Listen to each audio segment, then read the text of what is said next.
Alright, there we go. Another update. Let's start over here. Well, do I want to do it this way? Let's do it this way. Let's do a video update this way for once. So what we got? This is the Sunchokes about, it's about, well, I'm about 5'3", so 6.5. Tallest one might be 7 foot. So they're definitely growing. They'll grow for a couple months now. They'll bloom at the end of September, mid-October, something like that. It seems to be when they start blooming. Pole beans climbing, but a lot of I see a lot of blossoms. Not actually a lot of production yet, but they're definitely, the leaves, the foliage is growing. Cherry tomatoes, getting some fruit in here, but not a lot. Definitely a lot of blossoms, but not a lot of actual fruit. There's some back here. Where is it? Oh yeah, there we go. I'm not sure if it's just the heat or over fertilization. I don't know. Pole beans climbing. Oh, I didn't know. Pole beans mean they're starting to climb up here. Again, I mean, these guys are getting a little jumbled mess. We had a little storm last night, so they're a little flopped over. And actually, you can see down here behind this weed that this, like tomatoes do, starting to root where it flopped over. Onions, yellow Spanish sweet that I got as transplants from a nursery across the bridge. Getting some nice bulbing here. First time I'm gonna have an actual onion. I've tried them before and didn't really get much, but they are doing phenomenal here. Well, not phenomenal, but I think I got 9 plants from the tray that I bought that actually made it. And there's one. There's another one. There's another one. And then 2 more over here. Decent size. As opposed to some of them that just got thick necks instead. So instead of getting a thick bulb, they got thick necks. Which, yeah, I don't know what causes that. See, it did get thick, but higher up the neck instead of down into the bulb. So I'm trying to let them cure, or that you're supposed to withhold watering for a week or 2 and then harvest them once the tops have flopped over and started to yellow. They haven't really started to yellow too much, but they've flopped over. But now we've had rain, so it's kind of working against me. So I'm just not going to water them and see what happens. Hopefully we'll get some dry days and hope they don't rot or anything. The peppers, I think these are either poblano or jalapenos. I think we did try one of these and they were a little spicy, but not too spicy, like not super hots. But yeah, you see the pole beans over here climbing up along the fence. That's why I planted right next to the fence. Again, same thing over here. A lot of foliage, a lot of blossoms, not a lot of beans yet. So we'll see what happens with that. Lovage, it's not dying. And being a perennial, I'm hoping it just kind of survives this year and then comes back next year stronger once it's kind of settled into its spot back there. And it'll get better sun since I'm going to hopefully plant next year, which I always say I'm going to do. I always get kind of over one where I do too much and stuff's kind of a jumbled mess. You see all these pots I have here. I always do too much. Oh, I forgot about it. This is the parsley. I think it's Big Leaf Italian or something it's called. I can't remember, but I got 3 pots of it. Doing all right. I mean, it's doing all right. Doesn't seem to mind the heat. I'm going to start dehydrating things. I dehydrated some of the sage I have. You'll see in a minute. Did that last night, and that's ready to kind of grind up a little, and we can use that in our cooking. This I'm going to harvest the outer leaves, dehydrate them, and then put them in some mason jars. And then hopefully once I do that, then the inner, it'll bush out a little bit better. I need to do that like today. I'll probably do that next. That's just a window box of green onions. Again, kind of growing wild, but you see they're huge.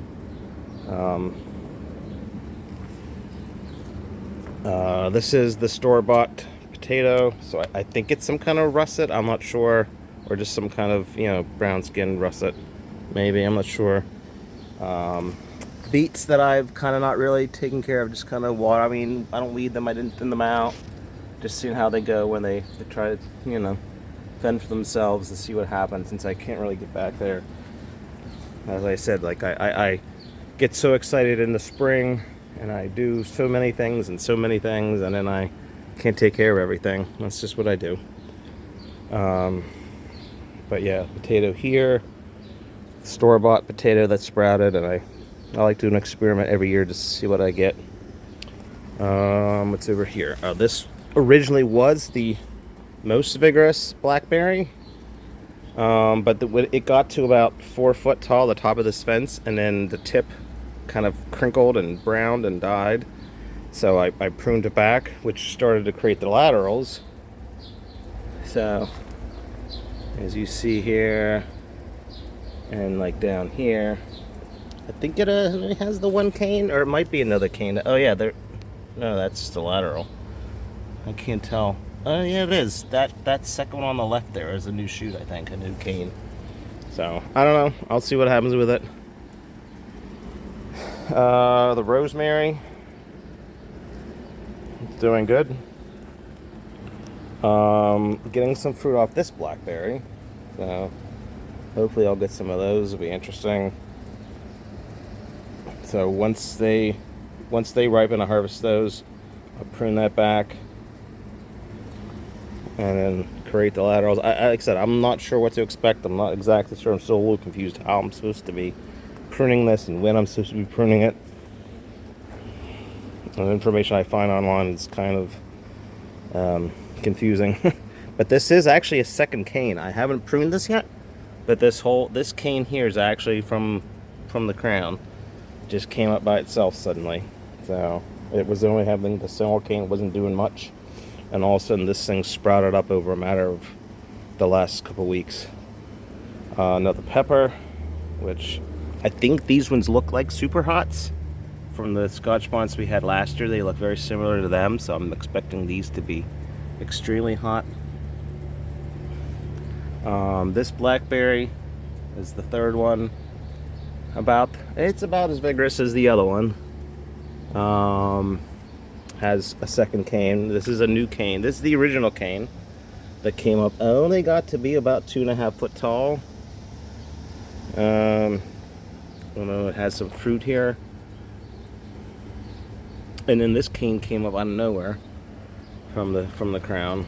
So it's getting a little taller than the first one, but it looks like it's still coming up. So I'll let that get to about the top of the fence here, and then I'll tip prune it, create the laterals, and see what happens.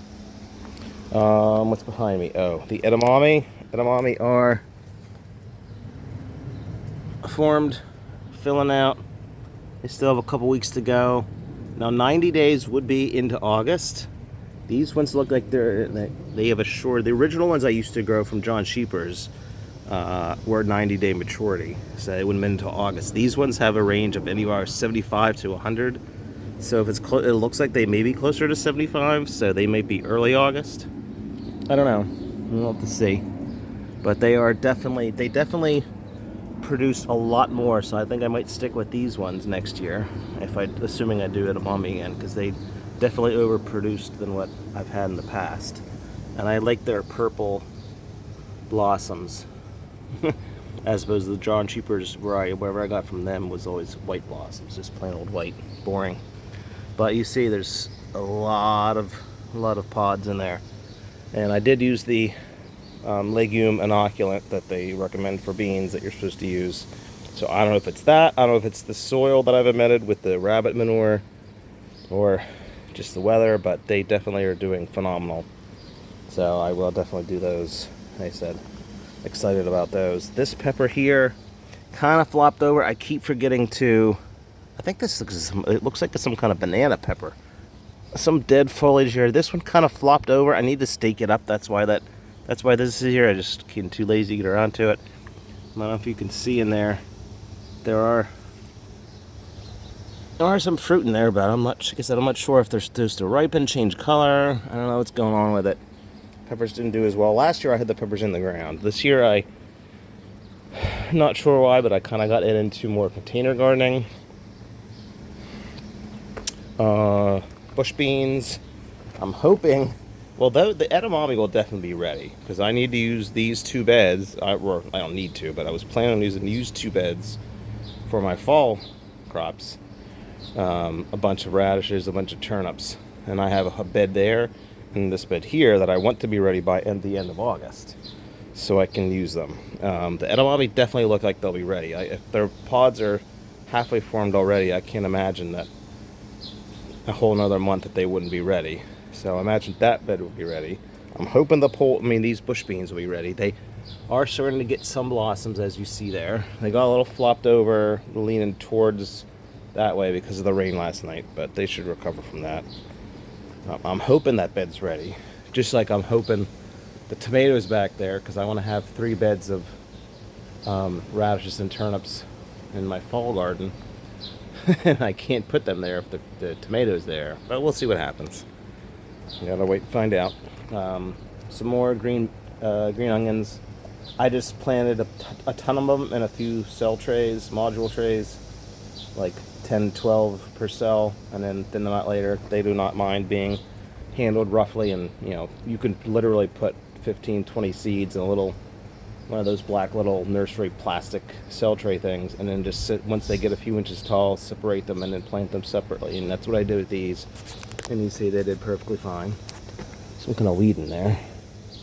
There we go. Okay.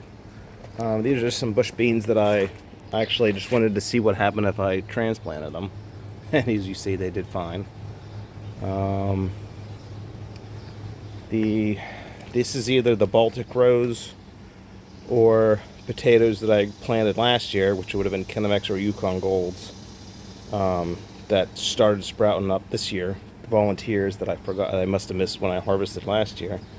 When you look at the foliage on these ones and you'll compare it to the ones up front, there is some very good foliage here, but it's definitely more yellow than the ones up front that you'll see. But they still have a lot of life. Last year it came up on my feed that I was harvesting potatoes on the 2nd, July 2nd last year. So these ones are definitely doing, or at least lasting longer, so hopefully they'll do better. Basil, starting to branch out a little bit.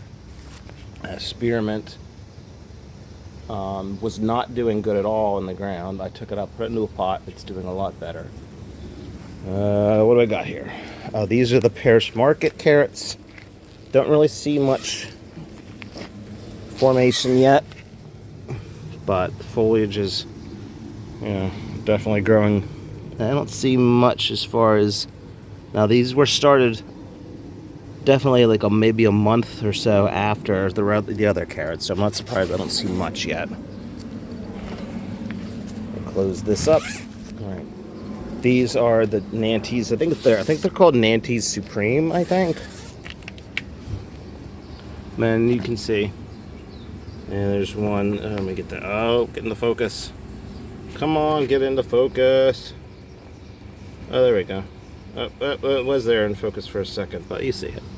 And there's another one right here. I don't know if you can see that, but doing pretty good. Like I said, I'd hope to have this ready and get at least another month to grow. I don't know. I haven't decided if I'll take it out of this because I need to use this protector to keep the squirrels away when I plant here the seeds.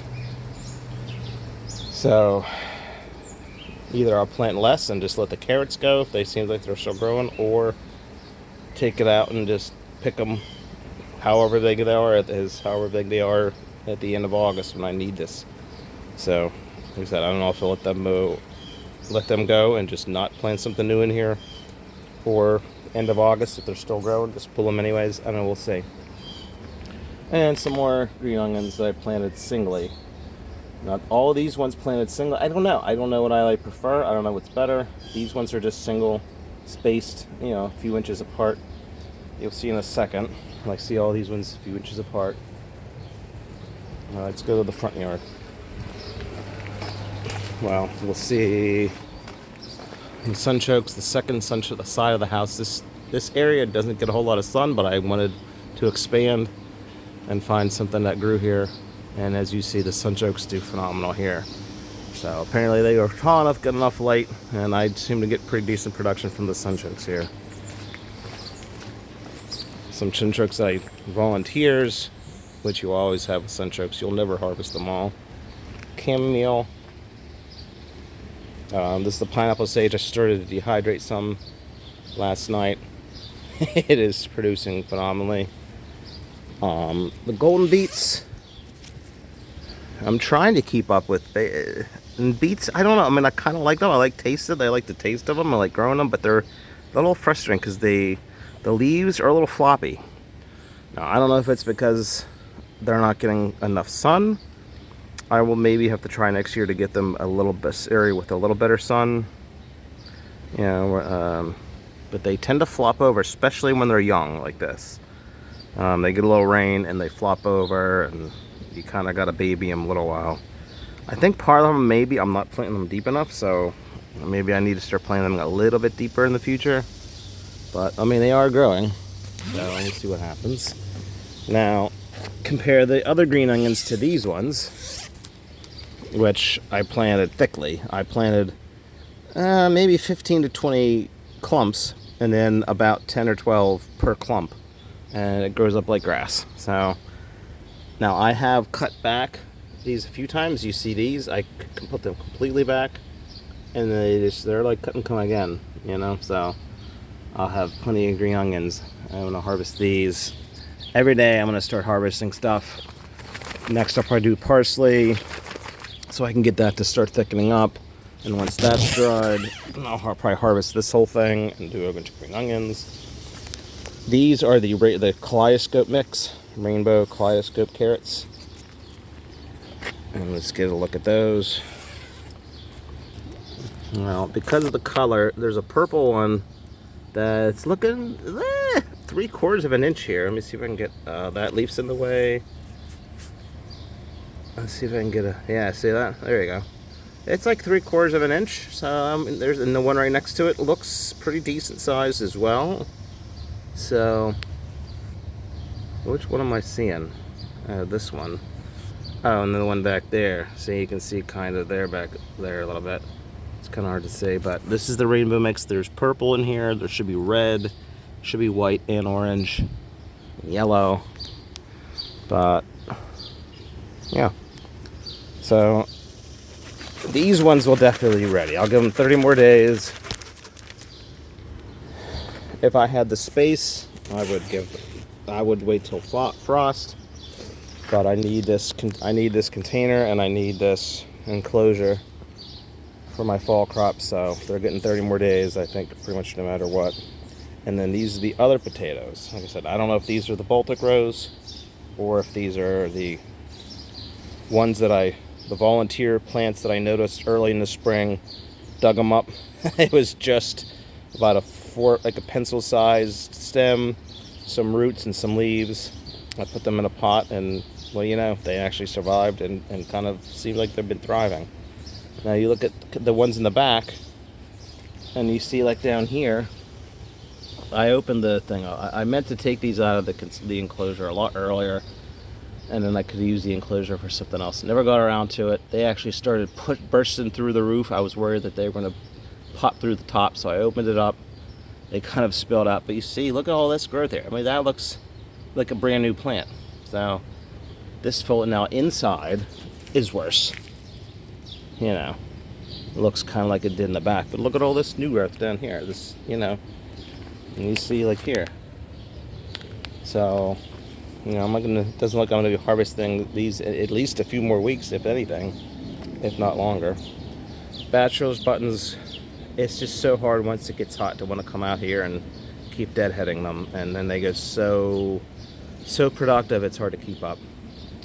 The nasturtiums, I've kind of just said it again. It's hard to come in there and want to water them. We had that little bit of heat wave, and they're definitely getting some color there, but they're hard to keep up with watering.